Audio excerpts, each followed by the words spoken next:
સ્વાધ્યાય 1.3 દાખલા નંબર 7 1.3 દાખલા નંબર 7 તમને એમ કહે છે નીચે આપેલા અંતરાલોને ગુણધર્મની રીતે લખો.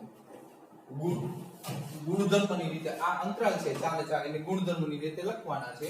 તો આપણે અહીંયા ગુણધર્મની રીતે x is x. આ x છે r નો સભ્ય છે. x છે r નો સભ્ય x belongs to r બધામાં સેમ. બરોબર છે આટલું તો બધામાં આવશે. હવે અહીંયા જો વિવૃત અંતરાલ છે ઓપન બ્રેકેટ છે એટલે આપણે એમ કહી શકીએ કે -3 લેસ ધેન બરાબર આપણે જે કે સાદો કૌંસ છે એટલે માત્ર લેસ ધેન આ x અને લેસ ધેન 0 બરોબર છે. અહીંયા પણ સાદો કૌંસ છે એટલે માત્ર લેસ ધેન આવશે. હવે અહીંયા x belongs to x જ્યાં x belongs to r આટલું તો કોમન. બેમાં ક્લોઝ બ્રેકેટ છે તો લેસ ઓર ઇક્વલ આવશે. જો 6 less or equal x less or equal 12 બરોબર છે. પછી અહીંયા જો અહીંયા ઓપન બ્રેકેટ છે અહીંયા ક્લોઝ બ્રેકેટ છે તો અહીંયા આપણે શું કરશું x is x belongs to r ready. Open bracket છે અહીંયા માત્ર 6 less than x less or equal close bracket છે 12. હવે એના પછી હવે અહીંયા x is x belongs to r બરોબર છે. ક્લોઝ બ્રેકેટ છે -23 less than x less than close bracket છે એટલે less or equal less than 5 બરોબર. આ રીતે લખવાનું છે. જ્યાં ક્લોઝ બ્રેકેટ હોય ત્યાં લેસ ઓર ઇક્વલ આવશે અને ક્લોઝ બ્રેકેટ ન હોય ત્યાં માત્ર લેસ ધેન. રેડી. x જ્યાં x is x belongs to r common. આ રીતે કરવાનું એકદમ સહેલું છે. નંબર એના પછી 8 સમ નંબર 8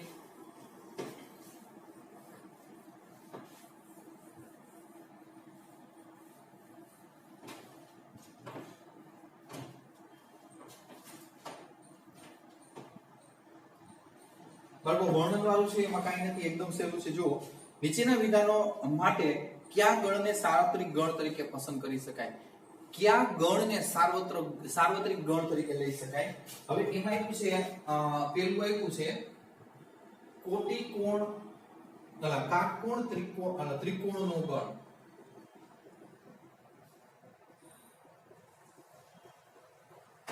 અને આ બીજું આપ્યું છે એમાં સમદ્વિભુજ ત્રિકોણનો ગણ. તો આના માટે આપણે સાર્વત્રિક ગણ લેવો છે. સાર્વત્રિક ગણ તો સાર્વત્રિક ગણ હવે આ સાર્વત્રિક ગણ લેવો હોય તો આ બે આપણે જોઈએ કે ત્રિકોણો છે કાટકોણ ત્રિકોણ છે એ અને સમદ્વિભુજ છે એ અંદર સમાઈ જવા જોઈએ. તો આપણે કે શક્ય બધા જ ત્રિકોણોનો ગણ, શક્ય બધા જ ત્રિકોણોનો ગણ. એટલે અહીંયા બાળકો શું થશે શક્ય બધા ત્રિકોણનો ગણ અહીંયા બધા ટોટલી ત્રિકોણ આવી જાય તો આ બે તો અંદર સમાઈ જાય એટલે સાર્વત્રિક ગણ થઈ ગયો. બરોબર છે. આ શું થાય શક્ય બધા ત્રિકોણનો ગણ એ સાર્વત્રિક ગણ કારણ કે એની અંદર કાટકોણ ત્રિકોણ સમાઈ જાય અને સમદ્વિભુજ ત્રિકોણનો ગણ સમાઈ જાય અને બીજા ગણે આવી જાય. બરોબર છે. તો આ તો બેમાં ગયા એટલે સાર્વત્રિક ગણ તરીકે લઈ શકાય. એટલે આ રીતે તમારે લખવાનું રહે.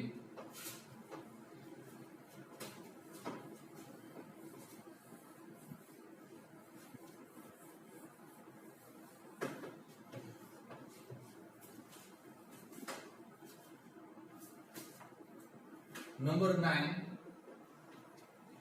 A is equal 135 B is equal 246 C is equal 02468.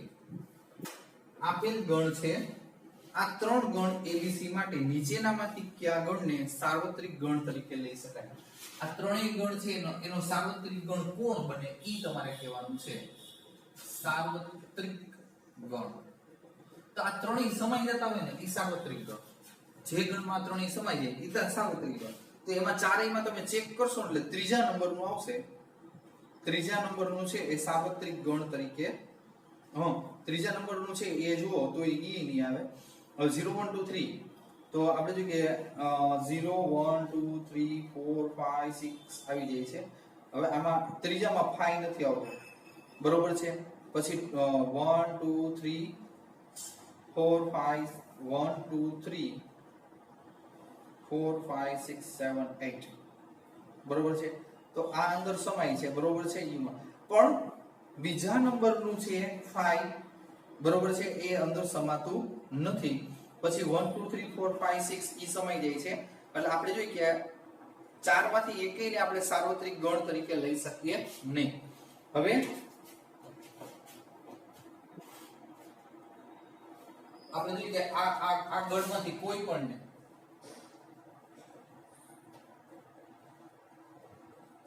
સાર્વત્રિક ગણ તરીકે લઈ શકીએ નહીં.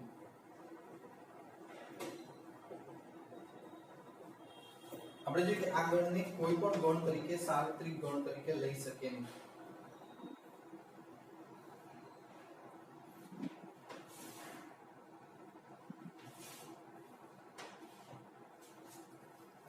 ફાઈ ને સાર્વત્રિક ગણ તરીકે લઈ શકાય. આ ત્રણેય ગણ છે ને એકમાં સમાતા હોય એવું તો આપણે જોઈએ કે 1 3 5, બરોબર છે. તો પહેલા અમે ચેક કરશો તો 1 3 5, તો 1 3 5 u તરીકે આપણે લેવાનું થાય સાર્વત્રિક ગણ 0 1 2 3 4. આપણે જે કે ચારેયમાંથી મોટું હોય એ આપણે પસંદ કરીએ. ચારે જે પદ છે એમાં મોટું હોય એ પસંદ કરીએ તો ત્રીજા નંબરનું છે. તો ત્રીજા નંબરની અંદર આપણે એમ કહી શકીએ કે આપણે જોઈએ કે 5 છે એ u માં સમાતો નથી, બરોબર છે, એટલે ઈ પણ ના આવી શકે, બરોબર. પછી 0 9 10 ને 0 છે એ 1 માં સમાતા નથી, પછી 4 માં સમાતા નથી, બરોબર છે, એટલે ઈ પણ ન લઈ શકાય. તો આપણે એમ કહી શકીએ કે આ 4 માંથી આપણે જોઈએ કે એક પણ છે એ સાર્વત્રિક ગણ તરીકે લઈ શકીએ નહીં. કહેવાનો મતલબ એ છે નંબર 1 છે એમાં 0 1 2 3 4 5 અને 6. પછી નંબર 2 છે એ ખાલી 5. નંબર 3 છે એ 0 1 2 3 4 5 6 7 8 9 10 અને નંબર 4 છે 1 2 3 4 5 6 7 8, બરોબર. હવે તમે સમજી શકો છો આ એ છે આપણે જોઈએ કે 1 2 3 1 3 5 એ આમાં આવી જાય છે. પછી એની અંદર b આવી જાય છે તો 2 4 6, તો 2 4 6 આવી જાય. પછી આપણે જોઈએ કે 0 2 4 6 8 ઈ એક માં આવી જાય છે તો કે નથી આવતા. જો આ ત્રણ માંથી આ એક નો હોય એટલે આ સાર્વત્રિક ગણ બને નહીં. પછી આ ત્રણેય છે ખાલી ગણમાં કોઈ દી ન સમાય. આ ત્રણેય છે ખાલી ગણમાં સમાય તો કેન્સલ. આ ત્રણેય છે ઈ આની અંદર સમાય છે કે નહીં ચેક કરવાનું છે. તો 1 3 5 તો ઈ આવી જાય. 2 4 6 આવી જાય. 0, બરોબર છે, 2 4 6 8, બરોબર, એ ત્રણ માં આવી જાય છે. આપણે જોઈએ કે આ આની અંદર સમાવેશ પામે છે. હવે જોઈએ આ ત્રણેય ગણ છે 0 1 2 3 4 5 6 8 બધા આવી જાય છે. પછી આપણે જોઈએ કે 4 માં શું છે તો આપણે જોઈએ કે 0 નથી આવતો અહીંયા, એટલે આપણે જોઈએ કે આ ન આવે, બરોબર. પણ ત્રીજા ક્રમમાં આવી જાય છે. ચોકડીમાં ચેક કરવું પડશે શું છે રકમમાં. એટલે આપણે એમ કહી શકીએ કે આને આપણે સાર્વત્રિક ગણ તરીકે લઈ શકીએ. સાર્વત્રિક ગણ તરીકે આપણે જોઈએ કે ત્રીજાને લઈ શકીએ. નંબર 3 છે એ સાર્વત્રિક ગણ બને. એટલે કે આ ત્રણેય છે એ આની અંદર સમાઈ જાય છે. એટલા માટે 0 1 2 3 4 5 6 બધું અંદર આવી જવું જોઈએ. હવે 1.4 ચાલુ કરવાનું છે. 1.4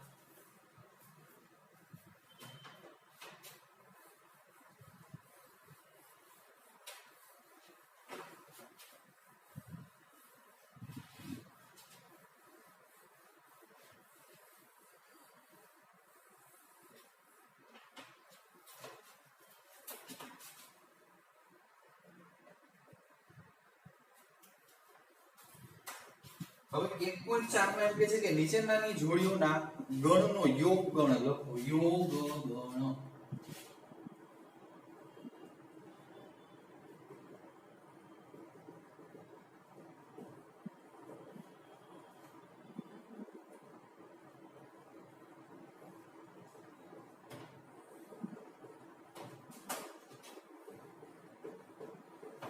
હવે યોગની વ્યાખ્યા મેં કીધું છે યોગને x union y x union y. હવે એ x અને y માં જે ઘટકો આવેલા છે એ બધાને એક એક વખત લખવા. બધાને 1 2 3 અને 5 એક એક વખત. જો 1 2 2 પછી 3 અને 5. નંબર 2 જો તમને આગળ આવી ગયેલું છે આવું કઈ અઘરું નથી. નંબર 2 છે A E I O U. B A B C. તો A U B. તો A B C ત્રણેય ક્રમમાં E I O અને U. 3. હવે એમાં તમને એ પૂછે x is x એ 3 ની ગુણિત પ્રાકૃતિક સંખ્યા. 3 ની ગુણિત બાળકો 3 નો પાડો લઈ લો. 3 1 3 3 2 6 3 3 9 3 4 12 અપુ. પછી તમને b આપ્યો છે. b આપ્યો છે 6 થી નાની પ્રાકૃતિક સંખ્યા 1 2 3 4 અને 5. 6 થી નાની પ્રાકૃતિક સંખ્યા. તો A union B is equal 1 2 આ 3 1 2 3 ક્રમમાં. પછી 4 5 આ 6 9 12 અપ ટુ. તો બધું એક એક વખત ભૂલાવવાનું છે કઈ. પછી 12 થી પછી લૂપ ડોટ કરી નાખવાના. નંબર 4 છે A is equal 1 2 3 અને B is equal ખાલી ગણ 5. A U B. તો બધું એક એક વખત. જો આ તો ખાલી ગણ છે. ખાલી ગણને આમ ય દર્શાવી શકાય. એક પણ સભ્ય નથી. ત્યાંથી 1 2 3 બરાબર. એક પણ સભ્ય નથી એટલે અહીંયા શું કરી દઉં ભૂલથી અહીંયા ફાઈલ લખી ન નાખતા ખોટું પડશે. પછી આપણે જોઈએ અને બીજું કેવું હોય જો છોકરાઓ A U B. તો 1 2 3 એટલે A જ આવે છે એટલે A પણ લખી શકો. A U B ભલે. Number 2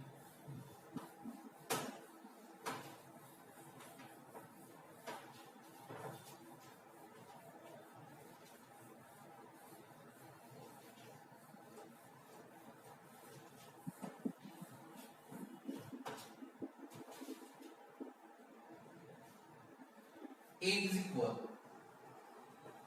AB. B is equal ABC. C is equal C નથી બાળકો. હવે તમને એ પૂછે A સબસેટ લો તો A સબસેટ ઓફ B છે કે નહીં. તો આપણે જે કે તમને પ્રશ્ન પૂછ્યો છે A છે એ B ની અંદર સમાય છે તો કે હા A સબસેટ ઓફ B છે. એના દરેક ઘટક છે એ B માં સમાય છે. પહેલો પ્રશ્ન. બીજો પ્રશ્ન એમાં આપ્યો છે A યોગ B શું છે. A યોગ B ઘટક A ને B ના ટોટલ ઘટકો લ્યો. A યોગ B AB અને અહીંથી C. તો કે A અને B માં જે બેયમાં હોય એવા બેયમાં હોય એવા ઘટકો એક એક વખત લેવાના. તો ABC તો B થશે. તો અમે B લખી શકીએ. therefore A યોગ B is equal B થાય છે. શું થાય છે? A યોગ B is equal B. આ પ્રશ્ન હતો. પછી નંબર 3 સમ નંબર 3 જો A સબસેટ ઓફ B હોય A subset of B A ઉપગણ B A B ની અંદર સમાય છે તો બે ગણ આપ્યા હોય તો A યોગ B શું થશે? તો A યોગ B શું થાય? ખાલી જગ્યા. તો જો A છે એ B ની અંદર સમાય છે તો અંદર સમાય એટલે B મોટો થાય. A છે એ B ની અંદર સમાય છે B મોટો થાય. તો યોગ હોય ને તો મોટો લેવાનો. કોણ? તો કે B મોટો છે. યોગમાં મોટો ને છેદમાં હોય તો નાનો લેવાનો. અહીંયા યોગની જગ્યાએ છેદ હોય તો નાનો, યોગ હોય તો મોટો. આમાં મોટું કોણ છે? A ને B માં મોટું કોણ? તો A ને B ની અંદર સમાય છે એટલે B મોટો. યોગ ગણ હોય તો B લેવાનો અને જો અહીંયા છેદ ગણ હોય તો આપણે એમ કહી શકીએ કે નાનું હોય 1% કે છેદગણની વ્યાખ્યા આવશે ત્યારે હું તમને કહીશ. હવે આપણે જો કે બધા દાખલા તો સહેલા જ છે, આમાં કાંઈ નથી. અહીં સુધી આપણે રાખીએ, બરોબર.